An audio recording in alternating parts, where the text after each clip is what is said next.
আমি নারী মানুষের সাথে কিছু কাজকর্ম করি, আবার পরিবেশ নিয়েও আমরা বিভিন্ন সময় বিভিন্নভাবে কাজকর্ম শুরু করি।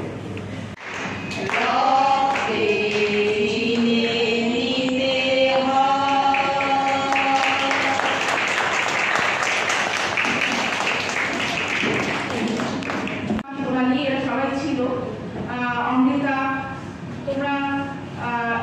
তোমরা সায়নী, সবাই এসো, সবাই একটু যারা এখনো দেখেনি হয়তো।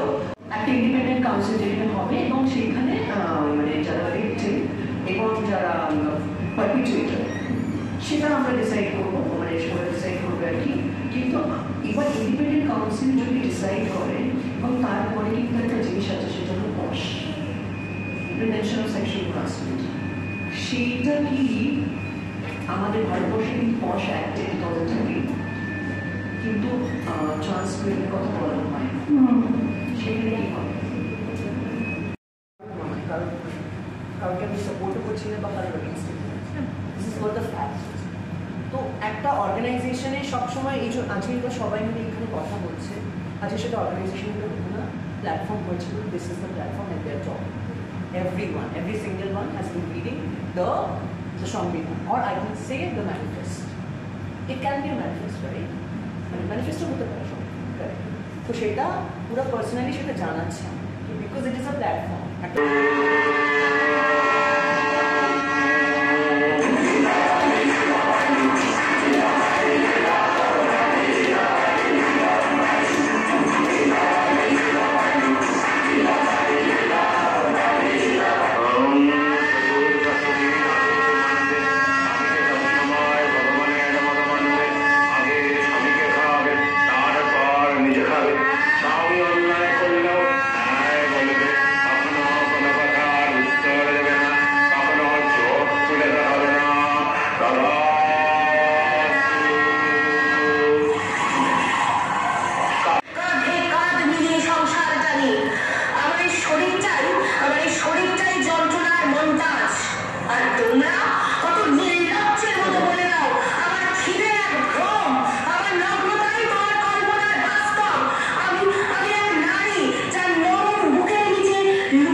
এবারে আমরা রাতাপুর ঐক্যমঞ্চ কি আজিকালকে ঘিরে যে লিঙ্গ রাজনৈতিক আন্দোলনের সূত্রপাত হয়েছিল, যেখানে মেয়ে ও প্রান্তিক লিঙ্গ যৌনতার মানুষ একে অন্যের বঞ্চনার বিষয়ে পারস্পরিক বোঝাপড়া গড়ে তুলছিল, সুরক্ষা ও মর্যাদার অধিকারের দাবি তুলছিল, মর্যাদাপূর্ণ কর্মক্ষেত্র দাবি করছিল, চালু যে সাংগঠনিক কাঠামো, এটা খুব ভালো একটা সিদ্ধান্ত।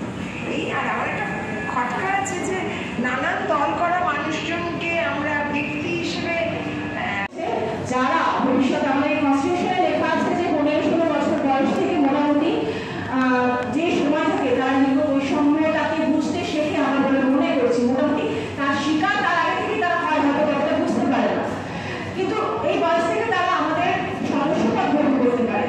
তো এই বাচ্চারা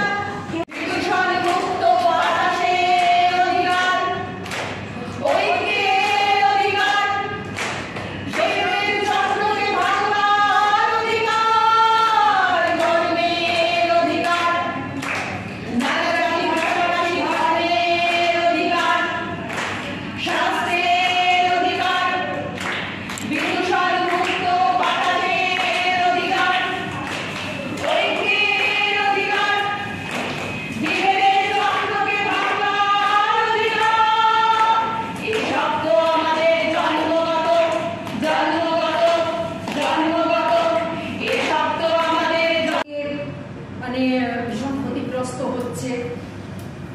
আবার তারপরে যে নারীদের নিয়ে নারী দিবস পালনের উদ্দেশ্যে কি বলবেন এই সম্বন্ধে? দেখুন, আজকে নারী দিবস সারা বিশ্বে পালিত হচ্ছে, একটা খুবই বিশেষ দিন।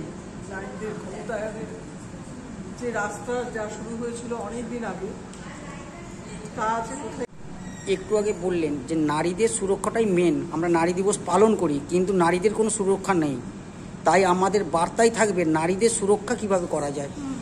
আপনি কি বলতে চান এই নিয়ে? হ্যাঁ, আমরা তো বিষয় হচ্ছে যে আজকে আন্তর্জাতিক শ্রমজীবী নারী দিবস, সেখানে নারীদের কাজের অধিকার, এবারে সমান মজুরির অধিকার, ছেলেদের সঙ্গে সমান মর্যাদার অধিকার, এই প্রশ্নগুলো আছে। আজকে সারা দেশে নারী দিবস পালিত হচ্ছে, আন্তর্জাতিক নারী দিবস। সেখানে বিভিন্ন রকম অনুষ্ঠানের মধ্য দিয়ে নারীদের যে অধিকার, সেই অধিকারটা তুলে ধরতে চলেছেন। সেখানে আজকে আপনারাও একটা অনুষ্ঠান করছেন এবং আজ দেখতে দেখতে আপনারও অনেক বয়স, এক সময় নারী দিবস দেখেছেন, নারীদের যে মর্যাদা ছিল। যারা প্রান্তিক মানুষ, প্রান্তিক লিগের মানুষ, তাদের জন্য আলাদা করে